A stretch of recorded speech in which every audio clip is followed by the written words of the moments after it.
Anybody know what a legend is? You, Robin. No, a legend is something that's perceived to be the truth by their own.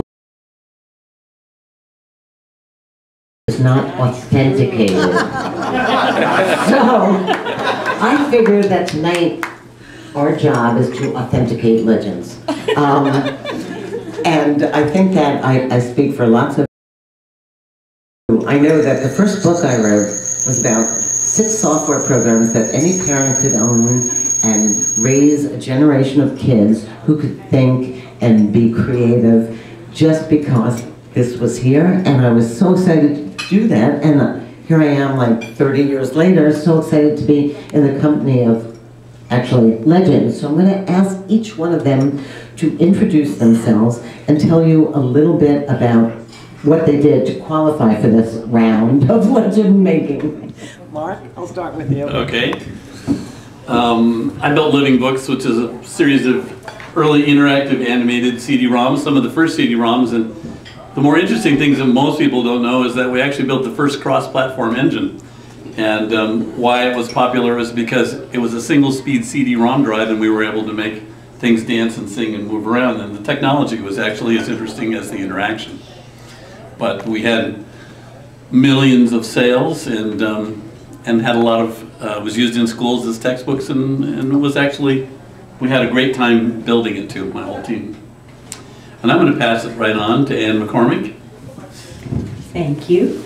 In 1978, computing for children was generally a paragraph and a multiple choice question, or match column A with column B was really advanced.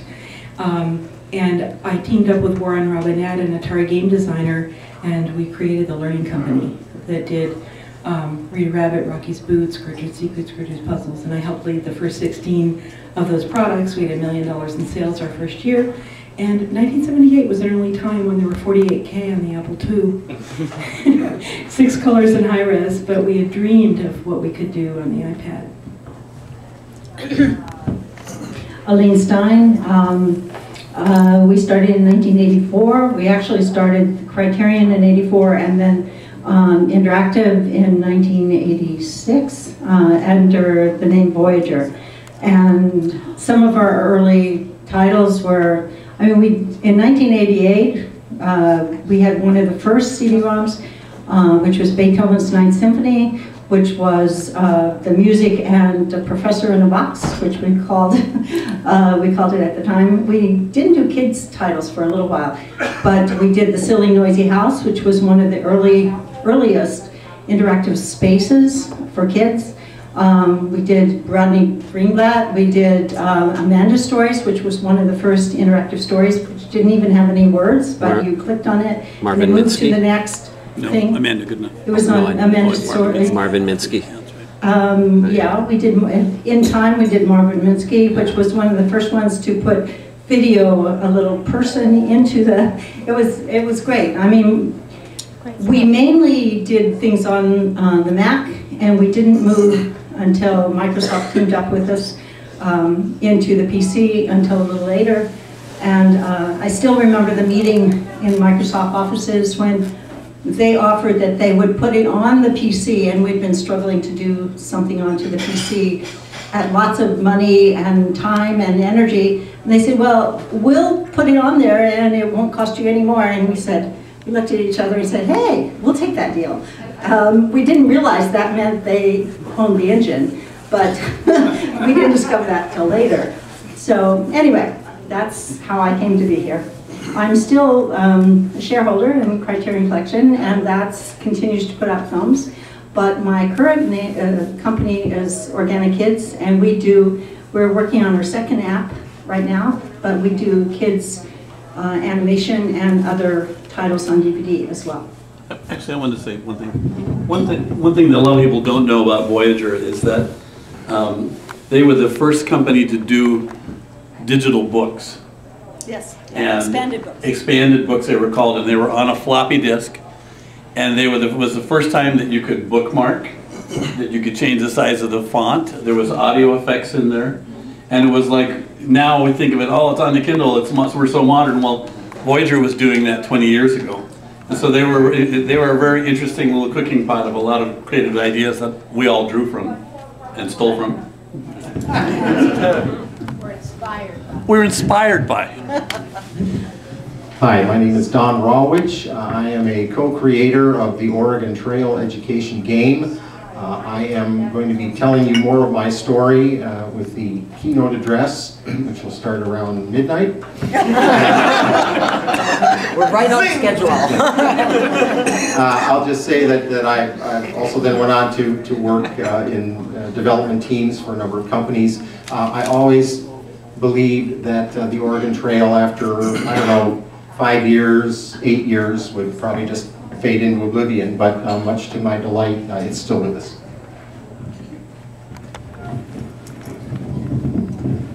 I'm Craig Hickman, and I created KidPix, and actually it was in 1989, and it was later published by Roterbund, and it was one of the kind of most exciting experiences of my life. And I'm really honored to be on the panel with all of you. I mean, everyone here has done work. I met Mark at Roterbund. Yeah. Oh my God. But everybody, the work everyone here has done has been so much. I mean, it's just quality, and it was sort of often kind of just breathtaking quality. Usually was, and. Oh, thanks. And so, yeah, I'm very honored to be here. And right now, I am a professor at the University of Oregon, and have a couple of kids now, grown up. But I'm just very honored to be here.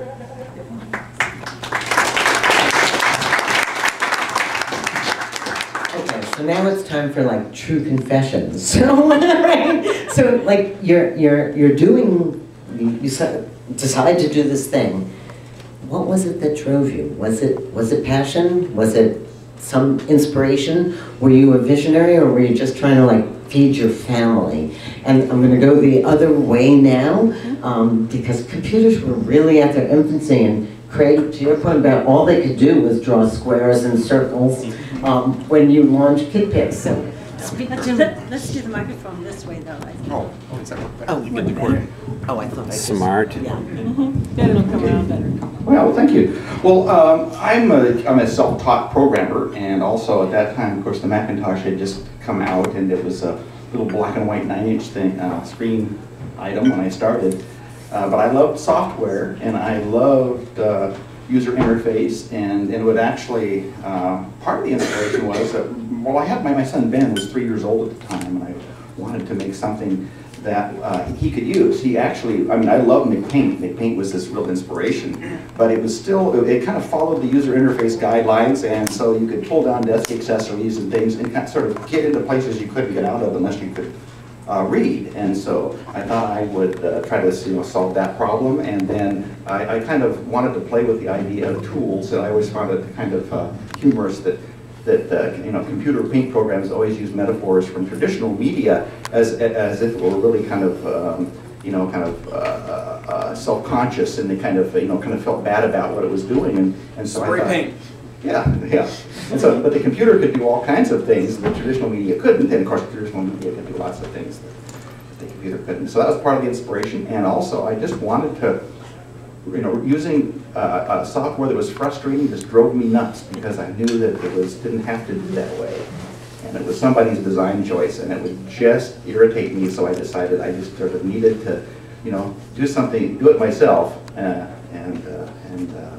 I couldn't complain about it, I guess. You did it yourself and then sold it to Broderbund. Is that? That's right. The course of things. But of course, they did a wonderful job. They did. And I want to say, I tried to get a hold of Leslie Wilson, who was the producer on the product. Yeah, I am in touch with her a little bit. She mentioned that you... Okay, favorite feature? The bomb that destroyed everything. Favorite. Yeah. Oh no! That's an interesting, That's right.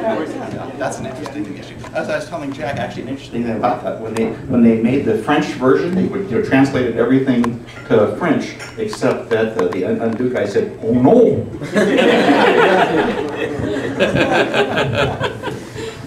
When I was in college in the late 60s, early 70s, I determined that I wanted to become a teacher, and at the time there was a lot of movement going on around trying to innovate in education. And so whether or not I had ever encountered technology, I wanted to teach in a different way. When I ended up, through various circumstances, working at MEC, I found that same spirit was there, and that we wanted to bring technology into teaching, which would be innovative enough in itself, but then as we discovered that some uses of technology were not very innovative as teaching methods, our mission was to use technology in ways that would foster creative thinking and problem solving, just like we thought education should be. We were organized on a very different principle. Instead of creating a program, we became we were a publisher, and we considered ourselves that, and we looked at the classic publishers of books and other things and thought, well, how does that operate? You attract creative, innovative people to you, and they come with their own projects, their own creations, and so that's what happened. And I mean, Silly Noisy House was Peggy Wiles. She came with the idea, and we helped her realize it. You know, Beethoven's Ninth Symphony. There was a professor of music who had this idea, and he went to several other companies, big companies that were trying to make this new medium work, and he was so disgusted by the way they wanted to completely co-opt and redo his creation and he heard about us, and he came to us and he said, oh, you know, we'd love to publish it, and we didn't change it, and we let him do what he wanted to do. And this happened again and again and again with project after project. And we also personally got to work on whatever project we were really interested in, and so sometimes they bore our personal mark, and I personally worked on several. It was just like a perk. Oh yeah, you can do your own. But we worked like authors in that case, just like the authors who came to us. We published, well, not counting the films, we published 60 expanded books. We published about a couple hundred CD-ROMs, and most of them bore the mark of a particular individual. And so when I started, I mean, the Duster Magic is the book, and one of the chapters is about Organa, which is my next company, and I wanted to operate that same way, and I still have that dream that I'm going to still work that way, that creative people are going to come to me with their own projects and their own ideas, and I'm going to be their publisher, and I'm going to work with them and help them create it. So that's what Lulu was. That's what Personal Automated Wagging System, if some of you know that. Pause. Yeah. Pause. Love it. And Alan Snow is talking to us again about working on some apps, and we're really excited about that. So that's the way we want to work, and that was really the key to why we succeeded, I think. I came from getting a doctorate at Berkeley and teaching school in East Buffalo, and I went to school because I thought it's just horrible what my kids face every day. I had 25 kids, or 28 kids, and 5 could barely read or print their names, and they were in 5th grade. They'd failed 4 times by 5th grade, and I just thought this isn't fair. So I did a 5-year series of studies funded by the U.S. Department of Education, where I was the idea person beside the guy who was in charge, the researcher, statistician. And we looked at 2,000 projects, 6 had any evidence of effectiveness in the whole country. And we were funded to find 9, and we couldn't. So I studied those for years. I wrote 19 books about them with my friends, and the government printing office published them, and nobody bought them because there wasn't any marketing. So I said, okay, we'll do this another way. And I heard there was such a thing as an Apple II with voice and color and graphical animation and interactivity. I'd never touched a computer with my own hands. I went to Computerware in Los Altos, and they sat with me and brought notebooks down from upstairs that had things like a pyramid that was really a binomial distribution machine. Just to show me some possibilities. And so I wrote, I wrote a proposal of 9 pages to Apple to win a computer and $1,000. I had a baby who was about 18 months old at Stanford's nursery school, and the nursery school said, if you're going to do a project, do it here. And that was very unusual because that nursery school only serves the psych department at Stanford. It's a big nursery school, not the education school even, so let alone a parent. So I made it a Stanford proposal to Apple, and they call it that Woodside proposal. Well, I really live in what we call Upper Woodside, in unincorporated $9,000 cabin. But they thought that I was this, you know, matron and of some means. And I won a computer and $1,000. And what I proposed was something like words in color that was you could kind of decode using color. And the person at the Apple Foundation said, that's a terrible idea. Do above and below, left and right. And I thought, I want to win this. So I wrote about doing Juggles Rainbow that would do above and below, left and right, and we just divided the keyboard in quadrants. But then we did many more things after that, and I met Warren Robinette, who drew in the air the symbols engineers use for an and, an or, and a not. And he said you can make every computer in the world, every piece of hardware and software in the world can be reduced to these 3 things. And I thought, that's like the alphabet. Kids should know this. So he made Rocky's Boots, which 7-year-olds found really easy to do. And it was like playing with and or not, like Tinker Toys. And 64 games and make your own game taught all of combinatorial and sequential logic. And I wrote a proposal in 1 weekend to the National Science Foundation. I won the Apple grant, and that supported me. I had $1,000 to last a year. Went into debt, of course, and then the NSF grant, I could hire 2 people, and we made a series of products that were really breakthrough, wonderful things that turned into Gertrude's Secrets, Gertrude's Puzzles, and Rocky's Boots. And then Leslie Grimm came along with Rita Rabbit, and we shaped it and made it better. But what I was trying to do was make something that's what I found in those successful projects in a $5 million series of studies that said it needs to be colorful, playful, meet the kids where they are, and they need to have a lot of fun with it. And that's what I'm still trying to do. Do you remember the question? Why did you do it? Why did I do it? That's right. Well, I'll be honest, I needed the money. There you go. All right. But I wanted to do work that I wanted to do. And I had 3 children at that point. I'd been a publishing art director for an alternative press, and then I became a building contractor and at night I was doing illustrations for Carmen San Diego and trying to figure out how not to keep crawling under buildings and doing things as a building contractor.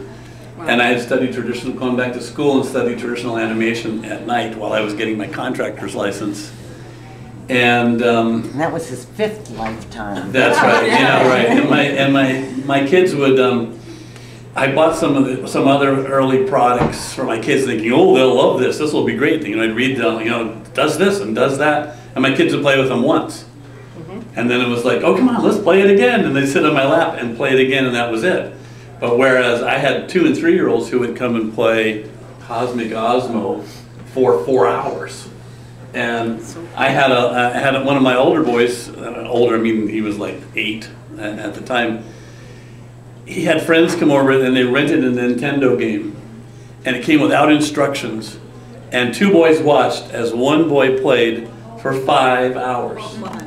And they had gotten to the 67th level of the game. And I thought, trying to get these boys to do 15 minutes of homework is like pulling teeth. Yeah. But here they were just totally, they were cooperative. They were doing a lot of critical thinking, and I thought, boy, there's got to be something here to apply to that. What calls the kids? What makes them want to play?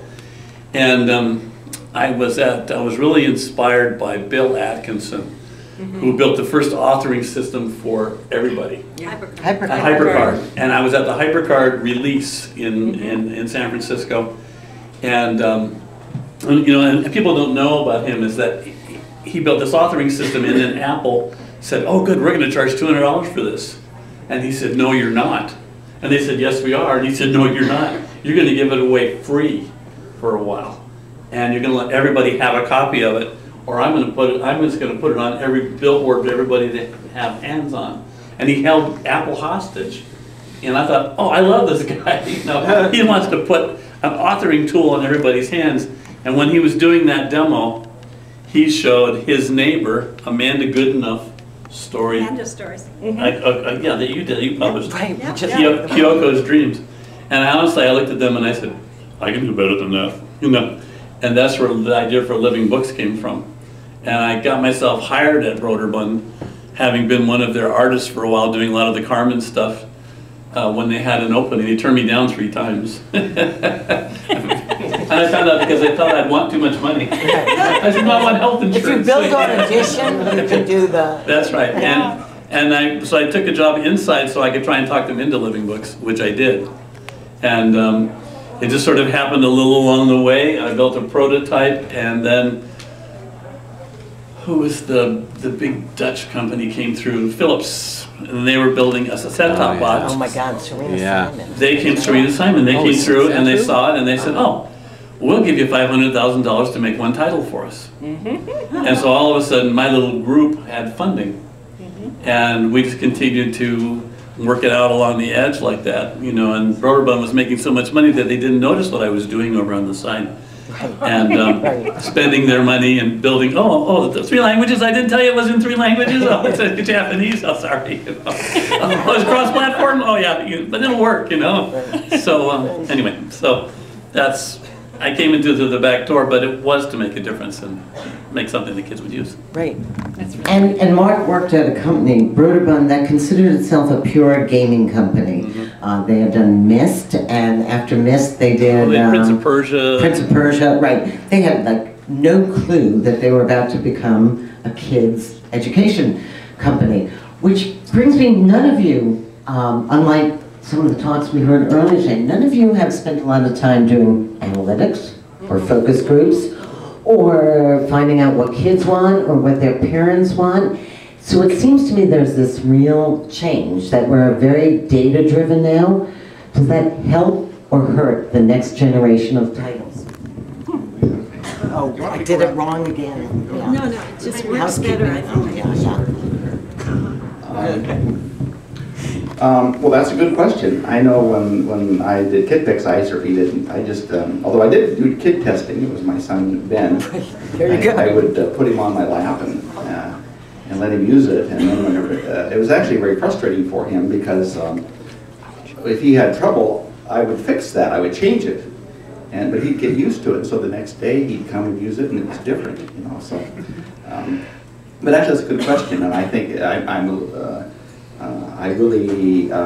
really am appreciative of all of the work teachers have done, you know, to use it and have made suggestions, and I think it's really wonderful. Also, I think it's really wonderful that Matt Kiev now owns the program, and I think it's kind of a new day.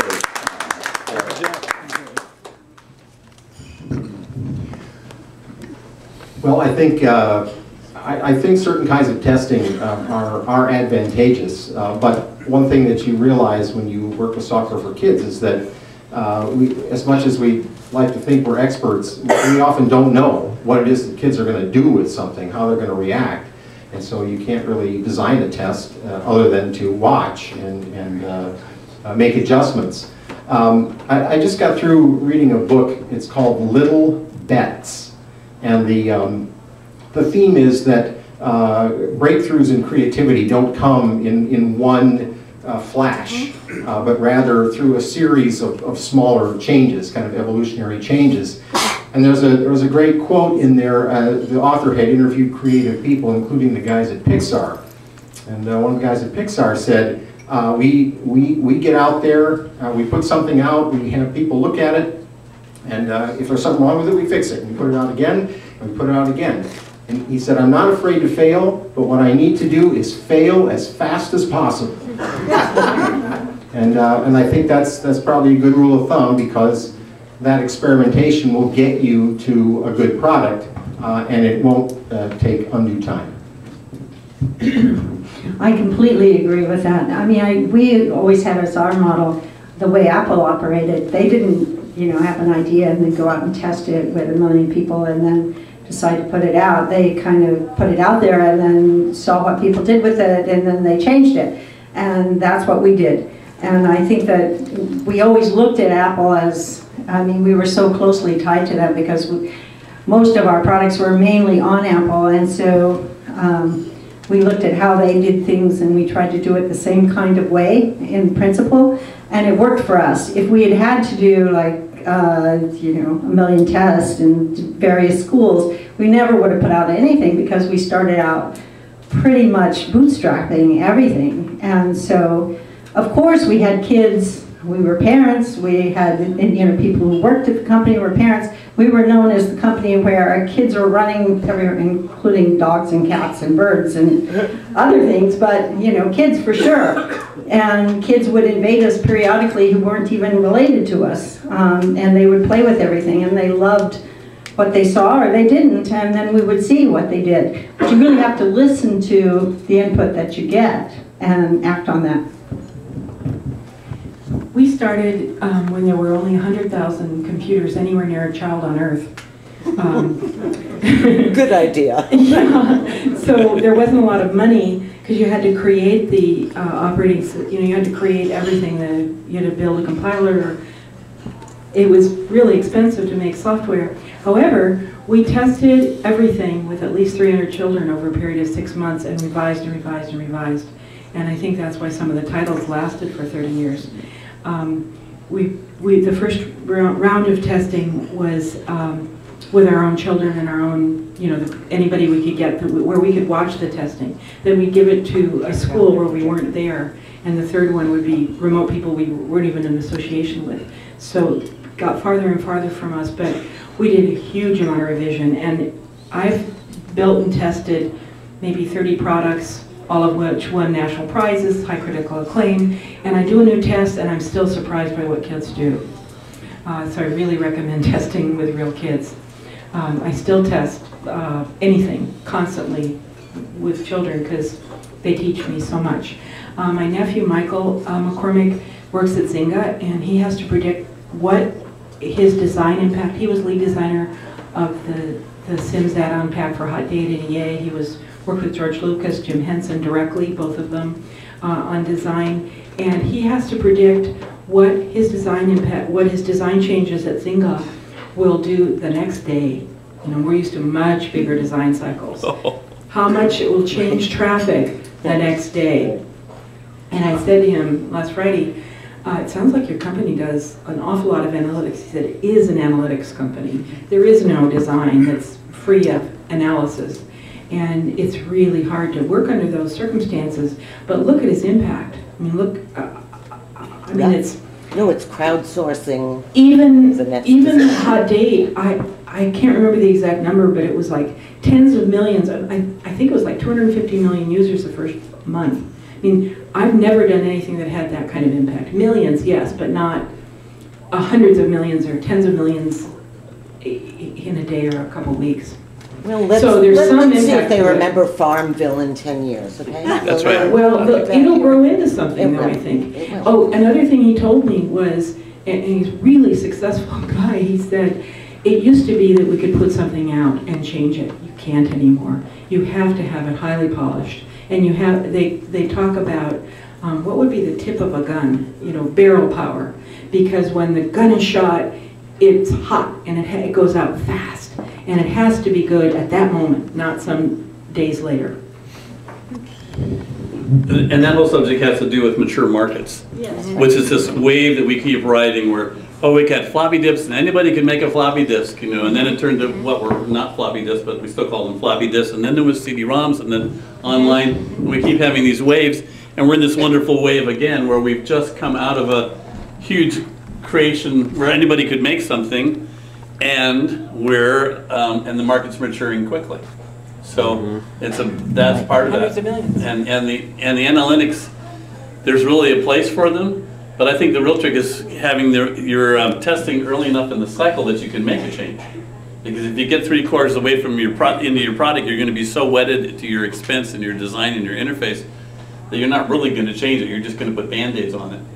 But with kids, you know, I was at a conference about 10 years ago, and there was somebody from Nickelodeon speaking, and he said, every time we think we know where kids are going, we drive into a ditch. And I think that that's still the way it is, and especially now that we're in the multi-touch world, we're in a whole other interface. So, Right. but I agree with what everybody else said too. So, Warren, if it's okay with you, I think I'll open it up to questions, but I do want to say that we're an industry that has barely been around long enough to make classics. There's Mark Twain, and there's Ernest Hemingway. I mean, literature, movies, music, they have their classics, and you guys are about as close to classics as there are in this industry, and I think that you have touched the lives of so many and have inspired a whole new generation of people willing to sort of come on. So I know that, one last question, none of you majored in computer graphics or computer programming or anything remotely the same. So what would you tell kids these days if they want you to go into this whole new world? Like, what do you study? Well, what you say, I just say follow your passion. I think, still studying traditional animation is, I think, an important piece for anything I do, because it's what people connect to the characters. And ultimately, we keep moving more and more into character and less away from text. So I still think that's important. I'd say follow your passion also, and say that there's so many roles in making software these days. There's the character creator, the story writer, the animator, the programmer, the marketing person, and when you're early, you have to do all of those things. I've even programmed my own graphics, but really, you don't have to be game overall director, you don't have to be the animator. You have to find those people, know how to work with them. So I'd say go with what you know how to do, and don't be discouraged by what you don't know how to do, because you can find people to do everything. I always found people better than me at everything. Then they throw me out, it's just terrible.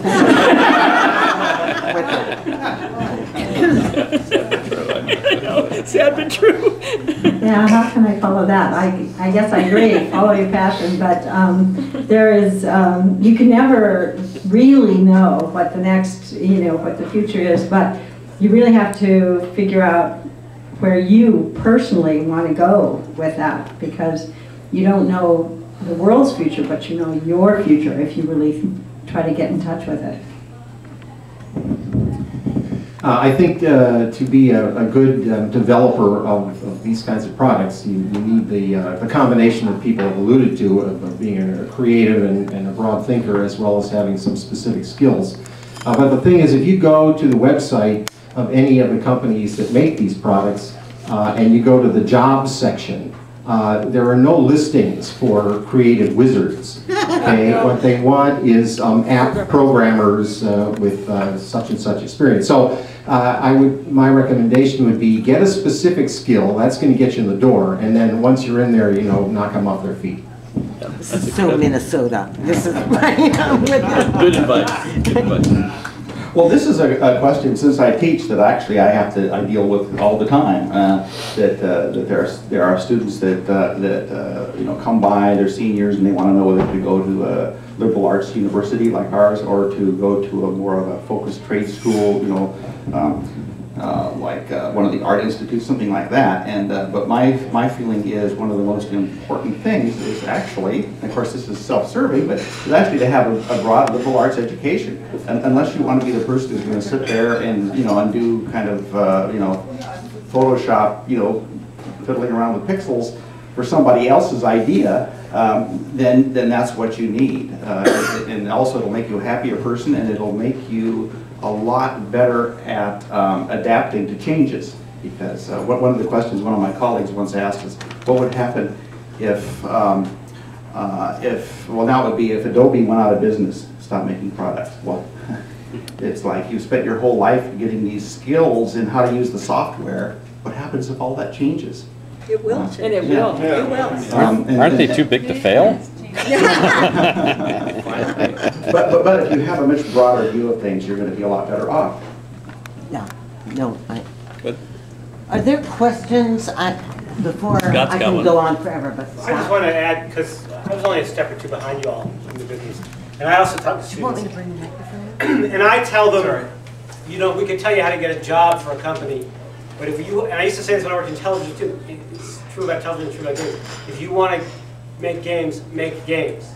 Just figure out, find somebody who can work with you, make a game. Don't, you know, get whatever job you need to pay the rent, but just start making games and start when you're a student. Don't, you know, don't wait till you have a degree to do it. And don't just try to work for a big company. That's right. You'll never create something of your own, I don't think. Yeah, no. Yeah, it's like you don't have to have any kind of official permission to go ahead. Just do it. Just do it. So that brings us to money and funding, I think. Actually, Jesse had a question. Oh, go ahead, Jesse. Did you? Just a quick question, just because you guys are smart and have thought about this a heck of a lot. What should the schools be doing differently? That's not a small question. You know, I'm gonna. Small answer though. Small answer. Everything? Yeah. They. I mean, I'm going to punt on that because I'll go on for too long. I'm sorry. I say a simple answer is find out where each individual child is and move from there with a positive, playful style instead of getting where the average is and treating the, quote, average child who doesn't exist. And make it incredibly fun. I tutor kids and I get them so fascinated with what we're doing, even if it's total silliness. And they forget they can't do something, and then they learn. Every single one of them learns, no matter what their label, brain cancer, autism, you know, I teach them all, and they just all learn because we're having so much fun. I completely agree with that. I think that we should be fostering creativity. When I spoke to so many people in China who were working on games and looking at what we're doing, and they thought, oh, in the US, you know, you teach creativity in every school, and I thought, what country are they talking about? Not my country. And, but, you know, I mean, relatively, it may be true, but it certainly isn't true, absolutely. I mean, kids are not encouraged to think that they know anything, that they can do anything, or that they can be creative. And I do think that that's one thing that my own kids did manage to get a leg up on somehow, and maybe that was growing up in Voyager, and they were just lucky. But most kids don't get that, and maybe the kids of all the people here did manage to do that, and if you do nothing else when you try to do your own thing, that is what you accomplish. I think that what schools need to focus on is to prepare children to be productive citizens in the world that they're going to experience when they leave school. And I would remind schools today that no one is going to leave their school system and take a job in a place where you walk into a room and sit at one of 30 desks in 5 rows.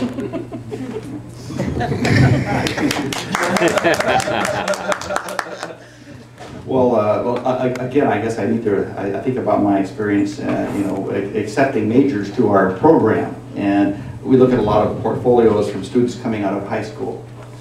And one of the things that I am always kind of shocked by is how uneven it is.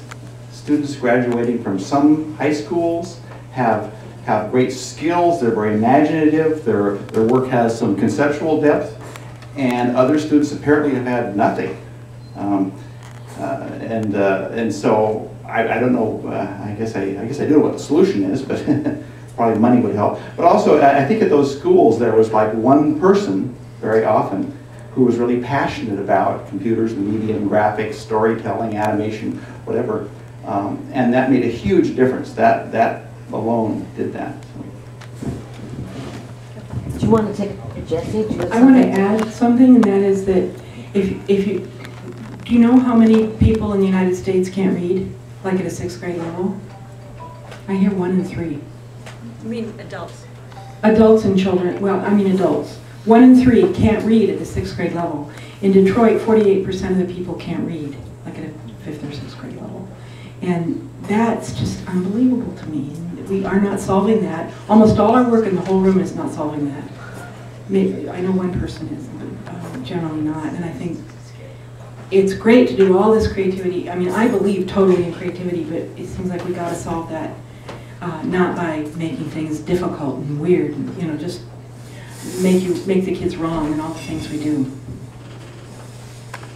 Do you want to say something? No retort. Thank you. I want to know what everybody's doing now, too, if they would. I know a couple. We got one question.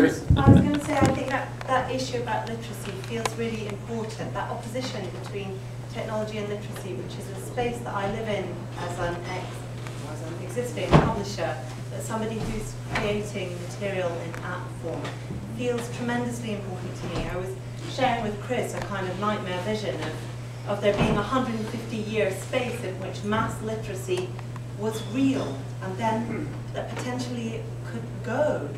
And that really I have this vision of the novel that I have yet to write, where being able to write, being able to communicate in writing, being able to communicate by reading becomes the kind of samizdat of the future. I think that teaching children to read through technology is really fundamental. So I want to say that, and I wanted to say that fantastic Pixar quote reminded me of a Samuel Beckett quote. Ever tried, ever failed. No matter, try again, fail better. Yeah. Faster. No, that was great. We really are at a huge crossroads in what education is. I know that some of you were not educated in the U.S., where I think you, sort of like Picasso, you mastered the basics before you went abstract. And I think somehow we miss that in our education system. Just master the basics of reading and the basics of math, and then be as creative as you need to be. And I think we're experimenting this year, and I'll talk about it tomorrow, with gamification of learning, maybe to excess. Turns out you've been around long enough, everything's cyclical. But these are the most important questions that you can be asking. Though I'm sure if we're going to end tonight and go back to the Riverside room, we just want to know, what's the biggest lesson learned? What would you do differently, given a clean slate today? Go ahead, Mark. Yeah, thanks. Start at the beginning. Yeah, start at the beginning. I'm your therapist. Yeah, right. One of the things that I see is, because I spent a lot of the last 10 years being a consultant to companies, and now I'm back doing software again, which I'm really having fun with. My company's Noodleworks, and I'm going to show an app tomorrow. And is that almost everybody who comes to me, big company, small company, is that they really don't remember who kids are. And so the developmental level of all these different groups is extremely off. And you know, the most common things is I'll have a huge company come to me and say, we're building a service for kids. And I go, great. What's the target age? And they go, 3 to 15, you know? And I'm going, well, you know, that's kind of a band there, you know, and I have to explain why, well, you know, under 7 is going to be this way and over. So I think there's a place where people forget who kids are. And I think that that's really, comes back to that whole thing we were talking about. So that was one of the things. And I think the other part is, I would do differently. It's that, I think it really has to be fun doing it yourself. That the joy of the work shows through in the product. Last year at this time, I gave a talk at this time at dinner, and someone noticed me named Paul Michael, who's right over here. And I've had the best job of my life in the last year making tiny planets. And if I had it to do over again, I'd have a funder who trusts me as Paul does. That's the way it seems to me, where we're not at cross purposes, we're doing the best we can in every way. And that was a terrible pull in all of my work before, where people would kind of sweet talk me and sound like they wanted to fund what I was doing, and then they just pull the rug out from under me as soon as it was funded. And so I had takeovers, and it just took huge amounts of my life to raise funds and try to do it again. And that hasn't been true this year in Tiny Planets, and it's just fabulous to work like that. If you guys have watched The Learning Company over history, it was just in the middle of every takeover, acquisition. Yeah. Procter & Gamble. I mean, it was run like a marketing company, and as it shifted from an educational company, and that's really a painful process, I think, for anybody. So, but Anne also held up the iPad and said, "This is the thing I've always been waiting for," and that can't be underestimated either. That the technology frees you to do what you want to do. You need that alignment, though, of the people that are funding it and the people that are building it. If you don't have the alignment of the people who are funding it and building it, it's very hard to be pulling different ways and trying to get something done. So try to really, I was not discerning enough of the intentions of the people that I was hiring to fund us, and then it went a different way. And still there's the realities that you can only fund it so far or whatever, but still, if you have the same intention, it's just gigantically wonderful. I thought a lot about this question, what would I do differently? Short of a crystal ball, which could show you, okay, well, around this corner. I'm not sure that I would do anything differently because I really like where I am now. I like what happened. I like, and some of the transitions are really hard, but I really don't know that I would do anything differently. If I were to give people advice, I would say, be really, trust your partners, be really careful about your contracts, and contracts are only as good as the relationship between the two people who are making them, and don't trust in them too much. Spoken like a real woman. I worked for some small companies because they brought me on because I was a creative person, and I worked in some very large companies who brought me on because I'm an organized person. And the compensation is greater at the larger companies, but I wished I had always been at companies that let me be creative. Yeah. Yes. Yeah. Yeah. Well, in my particular case, I can't think of what I would do differently because I feel like I've just been lucky, and I look around and wonder, why am I here? There's been some sort of a mistake. So I guess, yeah, I did Kid Fix. I felt like, I think it was in the Buddy Holly story where he drives into town, turns on the radio, and everybody's playing his song, that kind of thing. So It was wonderful. I think it was too much. So, I'm going to turn this back over to Warren, and I think we're heading back to the other room where Dawn's going to give us a little more insight into what prompted him. But before we go, I'm going to get back on my knees and genuflect for 1 minute to a bunch of people that, in every way, from and/or not designs, from creative, help my children, help me, just help usher in a generation of such potential that we've never seen before. So thank you for your insights. Thank you, Rob. They've changed us. Thank you, Rob.